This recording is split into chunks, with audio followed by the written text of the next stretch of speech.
तो भाइयों आप सभी बता दें खेसारी लाल यादव का भाई पहला देवी गीत का आगाज़ हो चुका है जो कि काफ़ी बेहतरीन और ज़बरदस्त और बवाल टीजर बनाया गया है। तो दोस्तों अभी तक जो भी भाई अभी तक टीजर नहीं देखे देखे हैं एक बार जाइए खेसारी म्यूजिक वर्ल्ड पे जाकर टीजर टीजर देखिए। काफ़ी बेहतरीन और ज़बरदस्त टीजर बनाया गया जिस गाने का नाम है तू ही हवा पानी बारू हो, जो कि काफ़ी ज़बरदस्त इस गाने का टाइटल भी रखा गया है, जो कि पूरा प्योर भक्ति सॉन्ग होने वाला है। इसमें मतलब कोई मतलब फालतू का मतलब कुछ नहीं दिखाया जाएगा, एकदम प्योर भक्ति सॉन्ग होने वाला है जो कि काफ़ी बेहतरीन और ज़बरदस्त गाना होने वाला है। और दोस्तों आपसे बता दें कि इस गाने को गाए हैं केवल खेसारी लाल यादव और इसमें एक्ट्रेस है प्रिया रघुवंशी और खेसारी लाल यादव इस गाने का अकेले गाए हैं, जो कि बहुत ही बेहतरीन मतलब वीडियो क्वालिटी के साथ में इस गाने को मतलब बनाया गया है। और दोस्तों आपसे बता दें कि इस गाने को लिखे हैं कृष्णा बेदर्जी जी और इसको म्यूजिक दिए हैं छोटे बाबा, जो कि बहुत ही बेहतरीन और ज़बरदस्त मतलब इस गाने को तैयार किया गया है और काफ़ी ज़बरदस्त इस गाने का वीडियो क्वालिटी भी दिया गया है। और दोस्तों आपसे बता दें कि इस गाने को रिलीज किया जाएगा 15 तारीख को, टाइमिंग फिक्स नहीं किया गया है, सुबह यानी 6 या 7 बजे के करीब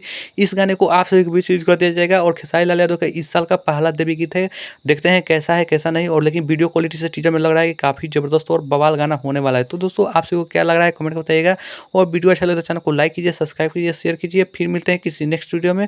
और एक बार आप लोग जाकर टीजर देखिए, काफ़ी बेहतरीन और ज़बरदस्त टीजर बनाया गया है खेसारी म्यूजिक वर्ल्ड पर। धन्यवाद दोस्तों, वीडियो